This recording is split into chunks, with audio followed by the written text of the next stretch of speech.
"Kill me quickly," the girl whispered. Her voice shook. Her lips were blue. Body lay twisted under a dirty blanket. "Please, just make it fast." The rain hit the city like a hammer.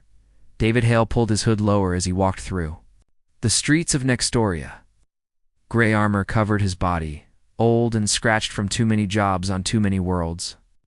Water ran down the plates and dripped from his chin. His boots splashed through oily puddles on the cracked pavement. "Stay close, Rex," he said. The big earth dog trotted at his side. Rex's fur was wet and heavy, but his eyes were sharp. He sniffed the air, watching the alleys, the doorways, the broken neon signs that buzzed and flickered in alien colors. Most humans stayed away from this part of the city. The buildings leaned over the street like they wanted to crush anyone foolish enough to walk below. Strange graffiti glowed on the walls. Its purple streetlights cast sick, long shadows. For David, this was just another job. Another night. Another bad neighborhood on another bad planet. 6 years as a freelance security contractor had taught him how to move through places like this without thinking too hard about them. Rex had hurt his paw earlier that evening on a piece of sharp scrap metal. David had taken him to the only place nearby that would treat an earth dog. Dr. Krell's small alien clinic, stuck between a bar and a pawn shop. Now they were heading back to his rented room and his ship, trying not to think about how much everything on this rock stank, like rust and cheap chemicals. Then Rex stopped. The dog froze in the middle of the street. His ears went up. His body tensed. "What is it, boy?" David asked, his hand dropping without thinking to the pulse pistol at his hip. Rex whined softly. Then he turned and padded toward a narrow side alley, darker than the rest, full of trash and broken crates. David sighed but followed. If there was danger, Rex smelled it first. If there was nothing, he would at least find out why his dog was upset. At first, David saw only a pile of filthy blankets and rags against the wall. The rain hit the alley harder here, bouncing off the bricks and splashing back up again. The smell of rot and metal was strong. Then he heard it.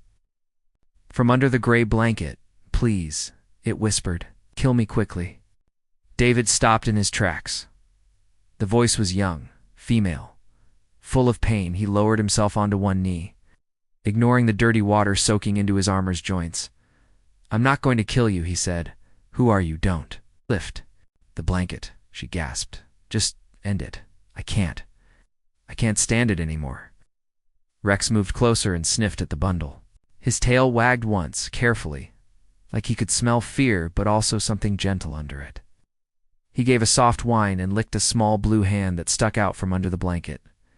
David sighed. "Yeah," he muttered to the dog. "I know." He pulled the edge of the blanket back, just enough to see the girl's face.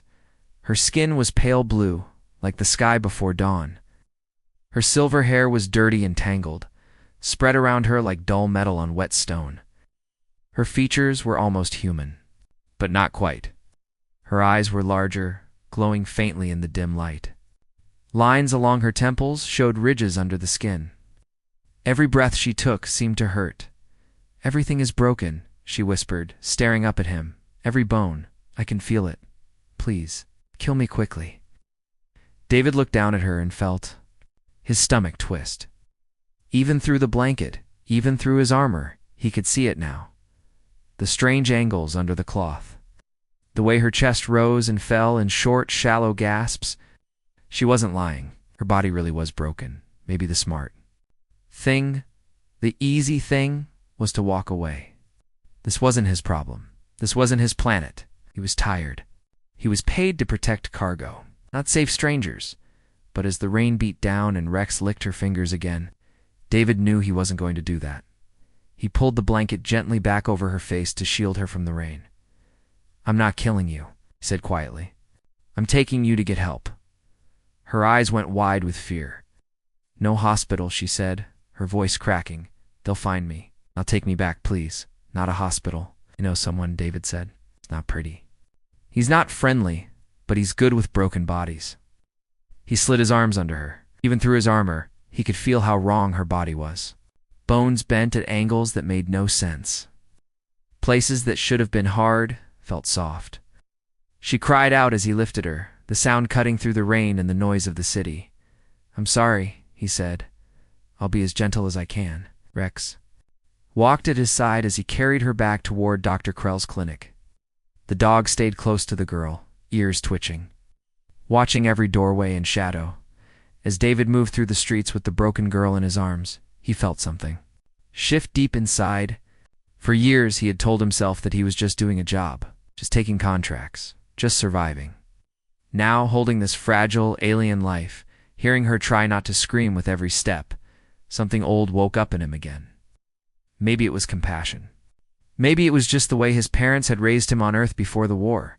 Either way, he could not ignore this. He knew in that moment that helping her would change everything. He was right. Because the moment he turned into a narrow side street, 3 huge figures stepped out of the darkness and blocked his path. They were not human. Their gray skin was thick and leathery. Each one had more than 2 arms, and their eyes gleamed in the purple streetlight. They wore cheap armor and ugly smiles. David recognized the species. Local muscle, hired enforcers. The kind of creatures who worked for people you did not want. 2, oh money 2. That's far enough. Human, the one in front growled. His voice sounded like rocks scraping inside a metal barrel. "You're carrying property that doesn't belong to you." David stopped, shifted his grip on the girl so he didn't hurt her more. Rex moved in front of them, fur bristling, teeth showing. "She's not property," David said. His voice stayed calm. "She's injured. She needs a doctor. Leader stepped closer. Scarred lines cut across his face in strange patterns. "The Lirani girl belongs to broker Thax," he said. "He paid good credits for her. He doesn't like it when his merchandise runs away." David felt the girl tremble in his arms. Her breath hitched. "Please," she whispered, so soft only he could hear. "Don't let them take me back." There it was. It's the choice. He could hand her over, apologize, walk away, stay alive, keep his low-profile life, and live knowing he had returned a broken girl to the people who had shattered her in the first place. Or he could stand his ground. Keep her in his arms and make himself the enemy of a powerful crime broker in a city where that broker owned half the streets. "I don't care who paid what," David said. His eyes hardened. "She's coming with me." The alien's lips peeled back from sharp teeth. "You've got 2 choices, human. Walk away now, or we break you.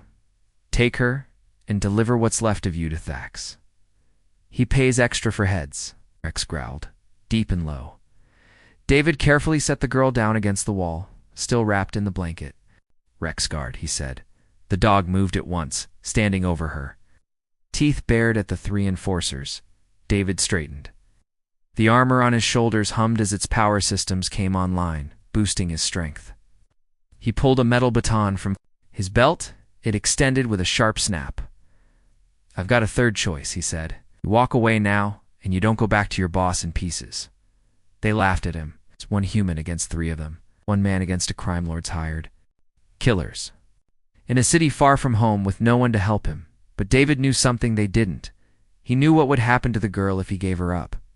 He knew that if he turned his back tonight, he would never be able to look at himself in a mirror. Again, he also knew that these 3 were not the real problem. They were just the first wave. If he helped her, he would not just anger a local thug. He would put himself right in the sights of broker Thax, a man who treated living, thinking people like cargo. And Thax was more than a simple criminal. His money and his power came from a larger machine behind him, a network that reached across planets and star systems, syndicate that bought and sold sentient beings the way other people traded grain or metal. If David handed her over, she would die slowly in some dark room, or worse. If he walked away, she would vanish back into that machine, into chains, into more broken bones. He could pretend it wasn't his problem. It would still be his choice. If he fought here now, he was making a different choice. He was saying no to that system, at least for 1 person. But there would be a price. More enforcers. Bigger guns. People hunting him through every sector that Thax's credit chips touched. If the girl lived, if she stayed free, there was more at stake then. Just her life and his. She had seen things. She knew names, routes, deals. She was not only a victim, she was a witness. She was proof that the syndicate existed and what it did. If she died, or if they took her back, that proof went with her. The network would keep running in the shadows. More people would be bought, sold, and shattered. Nothing would change. So, in this dirty alley, in the rain, with 3 aliens in front of him and a broken girl behind him, David's choice was simple and heavy at the same time. If this injured own girl wasn't rescued, she would die or be dragged back to horrific abuse. If he stepped in, he would be hunted by local enforcers and risk his own life. And if he failed to protect her, a huge hidden evil, whole trafficking syndicate stretching across many worlds would keep working in the dark, untouched and unchecked. He tightened his grip on the baton and took a step forward. "Last chance," he said. The leader snarled and raised his shock weapon. Rex bared his teeth. The girl squeezed her eyes shut under the blanket, waiting for pain or mercy. David moved. The first alien swung his shock baton at David's head, but David dodged and slammed his own metal baton into the alien's knee. The creature's leg buckled, and it dropped to the wet ground with a roar of pain. Another rushed forward, swinging wildly. David blocked the strike with his armored forearm and hit back twice. Fast. Controlled blows that knocked the weapon from the alien's hand. The third alien tried to grab him from behind, but Rex lunged with a fierce snarl, biting down on the creature's lower arm. The alien shrieked and stumbled back, shaking violently. To get the dog off, Rex held on until David struck the alien across the face, dropping him. Rain fell harder. Steam rose from broken street lamps. The alley stank of fear, blood, and dirty water. All 3 enforcers lay on the ground, moaning. David breathed hard. His chest heaved. His muscles trembled from the exertion. But he did not feel triumph. He felt something else. The weight of what he had just done. The line he had just crossed. He turned back to the girl. She stared up at him from under the blanket, eyes wide with disbelief. "You fought for me," she whispered. "Why?" "Because you needed help," David said simply. "And because no one deserves to be treated like property." The girl blinked slowly, tears mixing with rain. "My name is Lyra. I'm David," he said. "And this is Rex." There. Dog wagged his tail once and gently nudged her hand. David lifted her again, careful of her shattered bones, and started toward the only place he could think of. Dr. Krell's clinic. As they hurried through the narrow streets, shadows seemed to move everywhere. Strange faces peered from windows. Doors creaked open, then slammed shut again. Word traveled fast in a city like this. A human had taken something valuable. A human had crossed a powerful broker. A human had made a mistake. When they reached the clinic door, David kicked it open with the heel of his boot. "Krell!" he shouted. "I need you." The insect-like doctor skittered into the room on 6 thin legs. His antennae twitched. "By the void." "What have you dragged in this time, Hale?" "A girl who's dying," David said. "We don't have long." Krell clicked his mandibles in irritation, but he waved David to the examination table. "Put her down slowly." As David laid her there, the blanket slipped. Krell froze. "A Lorani female," he muttered. "Rare, valuable, and completely broken." Lyra's eyes fluttered open. "Can you fix me?" Krell hesitated. Then he sighed. "Maybe, but the treatment is experimental, painful, and not meant for sentient patients." "Do it," David said. "You don't understand. This will take days, not hours." "I can endure pain," Lyra whispered. "I've already endured worse." Something in her voice made David's chest tighten. He took her hand. "You're not alone this time." Krell prepared strange glowing tools and long tubes filled with green liquid. "If you're staying, remove your armor. You'll only scare my other patients." Reluctantly, David stepped into the back room and stripped off the heavy plates, leaving only a black compression suit. When he returned, Krell was injecting the strange liquid into Lyra's arm. Her back arched. She screamed. David grabbed her hand and let her crush his fingers. "I'm here," he murmured. "Stay with me. Just breathe. Hours passed. The night faded into a pale gray morning. Lyra drifted in and out of consciousness. When she woke, she watched David with tired, glowing eyes. "You have kind eyes for a predator species," she whispered. He chuckled softly. "Than anyone I've ever met." Her laugh was weak but beautiful. By the time the sun rose over the rooftops, Krell inspected her again. Remarkable. Her bones are knitting faster than expected. But before David could feel relief, Krell's antennae snapped upward. "Quiet," he hissed. "Something's outside." Rex growled. Then boom, an explosion rocked the clinic. Glass shattered. Dust rained from the ceiling. "They found us," Krell shouted. Lyra struggled to sit up. "David, go! Save yourself!" "No," he said, grabbing his armor. "I'm not losing you now." Through the broken window, David saw shadows moving in the smoke. Dozens of them, armed, organized, dangerous, not regular thugs, syndicate hunters. Someone. Far above, Thax wanted Lyra dead. "Get her to the secure room." David barked. Krell scurried to help her up. Rex stayed at her side, teeth bared. David loaded his pulse rifle. He knew what was coming, a war.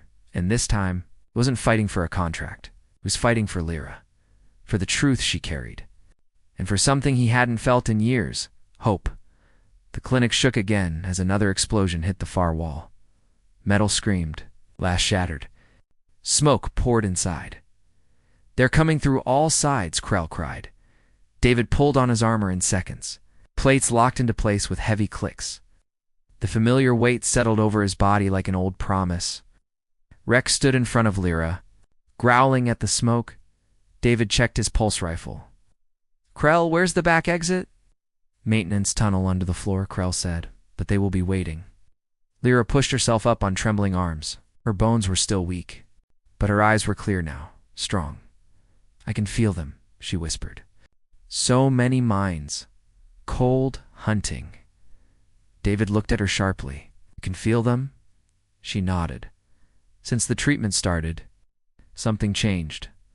I can sense where danger is." Another blast rocked the building. Enemies poured through. The shattered front door. "No time," David said. "We move now." Lifted Lyra into his arms again. Rex ran ahead. Krell slapped a panel on the floor, and a metal hatch slid open. They dropped into darkness. The tunnel was narrow and wet. Sirens wailed above them. Boots thundered on metal floors overhead. "They're spreading out," Lyra whispered, "trying to cut us off." "Which way?" David asked. "Left," she said quickly. 3 enemies to the right. Heavy weapons. David turned left without hesitation. They ran through steaming tunnels beneath the city. Pipes burst overhead. Water sprayed. Across the floor, behind them, voices shouted at the end of the tunnel. Dim light appeared. They burst into the open air, straight into the lower industrial district of Nextoria. Tall factories blocked the sky. Neon signs flickered through clouds of steam. "There.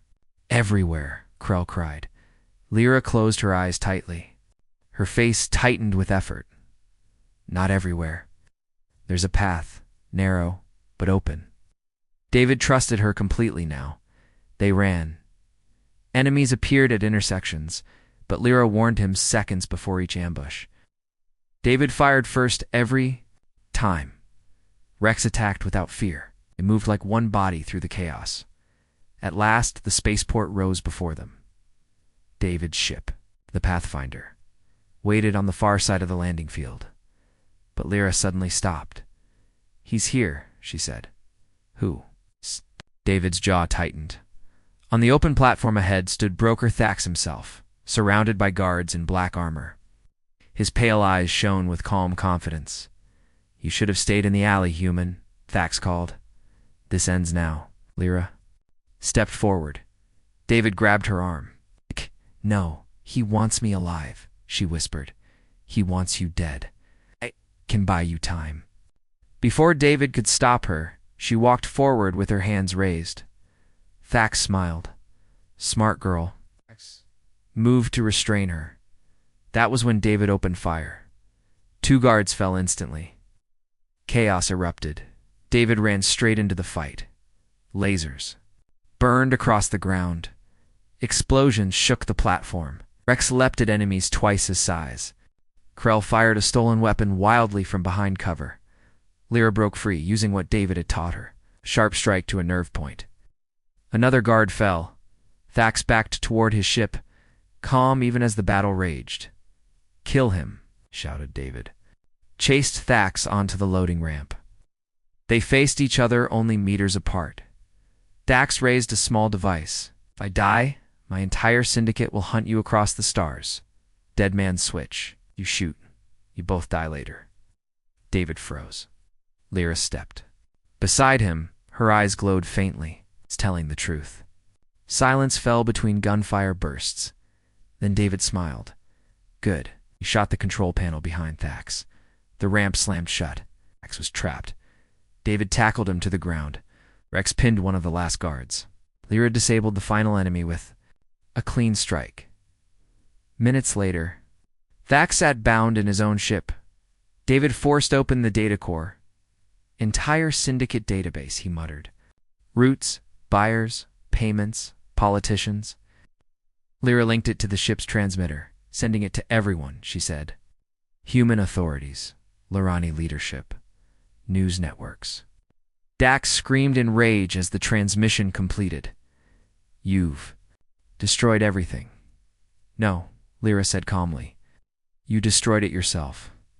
David knocked Thax unconscious. They ran. The Pathfinder lifted off just as sirens filled the spaceport. Moments later, they broke free of the planet. Stars stretched into lines as they entered hyperspace. Silence filled the cockpit. Then Lyra laughed softly. "We're alive." David turned to her. "We're more than alive. We ended something terrible."